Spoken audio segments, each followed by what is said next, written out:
अस्सलामुअलैकुम नाज़रीन इकराम, रोशनी light channel की तरफ से आप सबको खुशामदीद। नाज़रीन इकराम, मेरी आज की वीडियो कुरैश उस्मान के बारे में है और इस ड्रामा सीरीज की कहानी और किरदारों के हवाले से ज़बरदस्त सी खबरें मेरे पास आज आप लोगों के लिए हैं।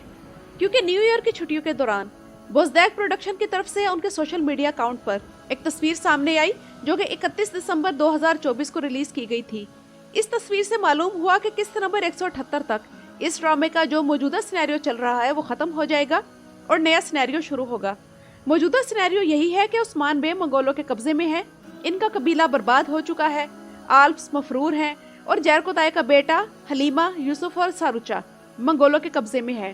तो अब नया सिनेरियो क्या होगा, आज की वीडियो में इस बारे में बात करेंगे। क्या हलीमा, यूसुफ और सारोचा वगैरह के किरदार खत्म किए जा रहे हैं और उस्मान बे मंगोलों से कैसे छुटकारा पाएंगे, हलीमा के सिनेरियो का क्या होगा और कौन से अदाकार इस ड्रामा सीरीज से जा रहे हैं और कौन से नए अदाकार इनकी जगह लेंगे। और नए सिनेरियो के हवाले से अरब सोशल मीडिया पर बुराक ओज़वीद की बीवी और मेंदरमान जलालुद्दीन के हीरो के हवाले से कौन कौन सी खबरें चल रही हैं और ये खबरें ठीक हैं या नहीं, इस पर भी बात होगी कि क्या बुराक ओज़वीद की बीवी क्या वाकई मलहून खातून के किरदार में कुरैश उस्मान में आ रही है। तो नाजरीन इकराम, आज की वीडियो में इन सब चीज़ों पर बात होगी। लेकिन नाजरीन इकराम, सबसे पहले तो तमाम अहले ईमान को फ़लस्तीन की फतह की दिली मुबारकबाद।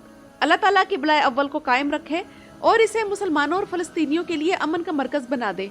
इन 466 दिनों में अहले ईमान की कुर्बानियों की ये पूरी दुनिया नहीं बल्कि ये तमाम अर्ज़ो समा गवाह है। अगर इस जंग के इख्तिताम पर हमारी खुशी का ये आलम है तो सोचे ज़रा कि जन्नत में दाखिल होने पर हमारी खुशी कैसी होगी। इन्हीं लोगों के लिए कुरान मजीद के सूरत रात की आयत नंबर 24 में अल्लाह ताला ने यह फरमाया है, सलामुन अलैकुम बिमा सबरतुम फनिअम उक़बद्दार। सलामती हो तुम पर, तुम्हारे सब्र का बदला तो आखिरत का घर क्या ही खूब मिला। और गजा में होने वाले इस सीज फायर के हवाले से कुरैश उस्मान की बाला खातून यानी ओज़गे तोरर और बुराक ओज़वीद ने भी अपनी इंस्टाग्राम स्टोरीज शेयर की और मजे की बात यह कि दोनों की इंस्टाग्राम स्टोरीज बिल्कुल एक ही थी। और अब आते हैं नाज़रीन इकराम कुरैश उस्मान की तरफ। और जैसा कि मैं किस्त नंबर 177 के रिव्यू वाली वीडियो में कह चुकी हूँ कि अगर मैं कुछ देर के लिए भूल जाऊँ कि ये एक तारीखी ड्रामा सीरीज है जिसमें तारीखी किरदारों को फिक्शनल वाकयात के साथ हमारे सामने पेश किया जा रहा है, तब तो जो इस किस्त में दिखाया गया वो बिल्कुल ठीक है। लेकिन अगर मैं ये सोचूं कि उस्मान गाजी जो सल्तनत उस्मानिया के बानी थे, इन्हें इस कदर जिल्लत और हकारत का मरकज बनाकर इस किस्त में दिखाया गया, तो बस यही कहना काफी होगा कि मोहम्मद बोज़दैक ने इस ड्रामे की शान शौकत एक थर्ड क्लास इंडियन फिल्मों के कॉपी स्क्रिप्ट के जरिए बर्बाद कर दी है। तो नाज़रीन इकराम, मेरे इस जुमले पर कमेंट सेक्शन में एक इंडियन व्यूअर की कौम परस्ती जाग गई और कहा कि इस ड्रामे को हमारी इंडियन फिल्मों से क्यों कंपेयर किया है, घटिया पाकिस्तानी फिल्मों से क्यों नहीं किया। और मुझे ये भी कहा कि आइंदा इस ड्रामे को इंडियन फिल्मों के साथ कंपेयर किया तो मैं इस चैनल को रिपोर्ट करूंगा, इसलिए ध्यान से रहना। लो भाई और सुने, अल्लाह माफ करे, जैसे मैं आप लोगों को ये बताती हूँ कि पाकिस्तानी फिल्में देखना तो सवाब है और इंडियन फिल्में देखना गुनाह है, इसलिए मैं इंडियन फिल्मों से कंपैरिजन कर रही हूँ। नहीं भाई, पाकिस्तानी फिल्में पाकिस्तान के लिए शर्म का धब्बा है, कलंक का टीका है, हमें इन पर कोई फख्र नहीं, इसलिए तो मैं इनका जिक्र तक करना गवारा नहीं करती। यही हाल पाकिस्तानी ड्रामों का भी है। तो आपको किसने कह दिया कि मेरी इंडियन फिल्मों से कोई दुश्मनी है? फिक्र न करें, मुझे कौम परस्ती की बीमारी नहीं है कि अपने मुल्क के गंद को भी हलवा कहना शुरू कर दूं। इसलिए चाहे पाकिस्तानी फिल्में हो या इंडियन फिल्में, ये तारीखी ड्रामे बहरहाल हर लिहाज से इनसे बेहतर हैं। अब ये बात क्लियर हो गई तो नाज़रीन इकराम, वीडियो की तरफ बढ़ते हैं। और नई कहानी में लुकास बिल्कुल भी सेट नहीं हो रहा था। और वैसे भी कोई तारीखी ड्रामा सीरीज हो या फिर कोई आम ड्रामा सीरीज, तो ड्रामे की कहानी में मजबूती उस ड्रामे के दुश्मन ताकतवर हो तो तब आती है।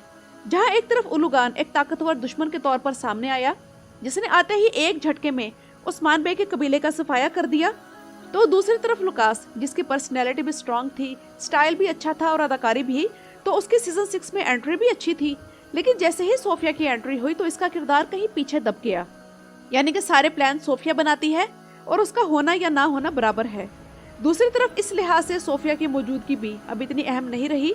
सिर्फ एक चीज इसे इस सीरीज में रखे हुए है और वो हलीमा का राज है, तो इस पर भी बाद में बात करेंगे। तो सोफिया तो भी मौजूद है, लेकिन लुकास किस्त नंबर 178 में चला जाएगा, जिससे बाज़ंतीन को बहुत उम्मीदें थी कि वो इनकी वो खोई हुई अजमत बहाल करेगा जो उस्मान गाजी 3 सीजन पहले उनसे छीन चुके थे। लेकिन सोफिया की वापसी से हर शय उलट पुलट हो गई और कहानी हलीमा की तरफ मुड़ गई। और नाज़रीन इकराम, ड्रामे में शामिल होने लगे हैं 2 नए किरदार। इनके बारे में अभी ये न्यूज़ है कि इनमें से एक उस्मान बे का इत्तेहादी होगा और एक दुश्मन।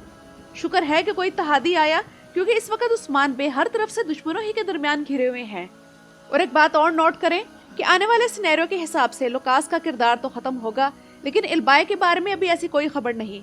इसका मतलब ये है कि इल्बाई की कहानी अभी चलेगी और अभी मजीद डेवलप होगी, खास तौर पर उस सूरत में अगर बेगम खातून सीजन के आखिर तक इस सीरीज में रही। और पता नहीं क्यों मैं ये मान ही नहीं सकती कि बेगम खातून उस्मान बे से गद्दारी कर रही है। मेरा ख्याल ये है कि वो इल्बाई को धोखा दे रही है और वक्त आने पर इल्बाई की मौत का सामान बेगम खातून ही बनेगी। अब बात करेंगे कि मंगोलों के कैद से उस्मान बे कैसे निकलेंगे। तो इस हवाले से एक सिनेरियो ये हो सकता है कि उस्मान बे उनके चुंगल से निकलकर भाग निकले, अपने लोगों में वापस पहुंचे और फिर इकट्ठे होकर मंगोलों से मुकाबला करें और इंतकाम लें। और आगाज होगा लुकास से, जिसके बाद सोफिया और इल्बाई की बारी भी आएगी और उन्हें फरार करवाने के लिए औरहान गाजी का लीडिंग रोल होगा। उधर हलीमा की यादाश्त आहिस्ता आहिस्ता वापस आना शुरू हो गई है और पिछली किस्त में ऐसा लगा कि उधर बाला को भी कुछ शक होना शुरू हो गया था, इसलिए उसने उसके सर से दुपट्टा उतार कर देखा, लेकिन उसके सुर्ख बालों को देखकर फिर वो रुक गई। देखा जाए तो यूसुफ और सरोजा के किरदार अब इररेलेवेंट हो चुके हैं। और नाज़रीन इकराम, अरब सोशल मीडिया में खबर सर्कुलेट कर रही है कि बुराक ओज़विद की बीवी फहरिया एवचन और मैंदरमान जलालुद्दीन के हीरो एमरिक विल्चम इस ड्रामा सीरीज में आ रहे हैं। तो मैं इस हवाले से आप लोगों को कंफर्म करती चलूं कि ये सब गॉसिप्स हैं और इनमें कोई हकीकत नहीं।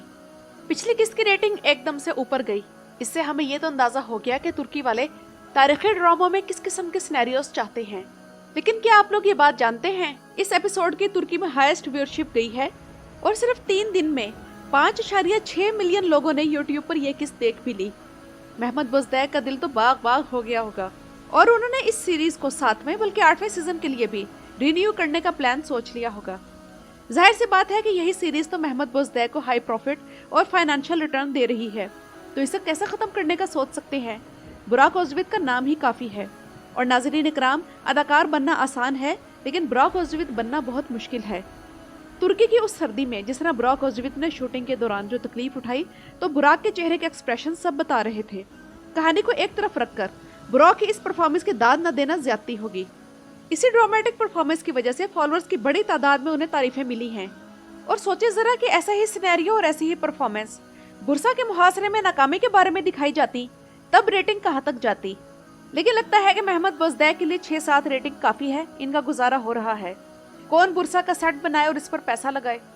तो नाज़रीन इकराम, आज की वीडियो के शुरू में मैंने आप लोगों को नए सिनेरियो के हवाले से जो तस्वीर दिखाई थी, यानी कि नया सिनेरियो 178 के बाद शुरू हो रहा है, तो देखें कि अब उसी हवाले से खबरें मिलना शुरू हो गई हैं। तो नाज़रीन इकराम, ये तो थी मेरी आज की वीडियो। अपनी राय का इजहार कमेंट्स में जरूर कीजिएगा। मेरे चैनल पर आने का शुक्रिया।